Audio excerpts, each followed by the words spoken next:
வணக்கம் மக்களே, இது நமக்கு வெளியிட்டாங்க அஜய் திவ்யா. எல்லாருமே ராமாயணத்தை பற்றி நிறைய கதைகள் படிச்சிருப்பீங்க.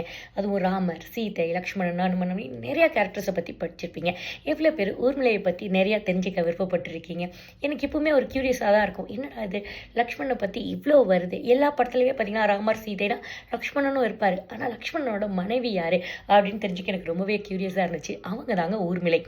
சீதையோட தங்கை முறையான ஊர்மிளை ஒரு நல்ல ராஜகுமாரியாக ரொம்ப செல்லமாக வளர்கிறாங்க. ரொம்ப வீரமான ஒரு பெண். ராமருக்கும் சீதைக்கும் கல்யாணம் முடிவானப்போ இவங்களும் லக்ஷ்மணனை திருமணம் பண்ணிட்டு வர்றாங்க அயோத்திக்கு. ராமருக்கு வனவாசம் போகையில் சீத்தையும் ஒரு நல்ல மனைவியாக தன் கடமை அற்றக்கூடவே போகிறாங்க. லக்ஷ்மணன் அண்ணனை விட்டுட்டு நானா ஆனால் கண்டிப்பாக போயே ஆகணும் அப்படின்னு கிளம்புறாரு. ஆனால் ஊர்மிளையை மட்டும் தடை சொல்லிடுறாரு லக்ஷ்மணன். இல்லை, நீ அரண்மனையில் தங்கி பெரியவங்களை பார்த்துக்கோ, ராஜ கடமைகளை நீ செய், நான் அண்ணா கூட போயிட்டு ஒரு 14 இயர்ஸ் தாமா திரும்பி வந்துடுற அப்படின்னு சொல்லிட்டு அவர் சொல்லிடுறாரு. ஊர்மிளையும் கணவன் சொல்லி மந்திரம் அப்படின்னு சொல்லி இருந்துக்கிறாங்க. அதுக்கப்புறம் அவங்க காட்டில் போய் ராமர் சீதைக்கு காவலாக இருக்கலையில் லக்ஷ்மணன் நான் தூங்கவே மாட்டேன் அப்படின்னு பிடிவாதமாக இருக்கார். ஒரு நாள் நம்ம நித்ரா தேவி, அதாவது தூக்கத்தின் கடவுள், காடஸ் ஆஃப் ஸ்லீப் சொல்கிறாங்க, அதை எப்படா நீ மட்டும் எஸ்கேப் ஆவ, நாட்டு நடப்பு என்ன, எல்லாரும் இத்தனை நேரம் முடிச்சிருந்தா இத்தனை நேரம் தூங்கணும்ல அப்படின்னா, இல்லை நான் ராமர் சீதையை காவல் காத்தே ஆகணும்னு லக்ஷ்மணன் அடம் பிடிக்கிறாரு.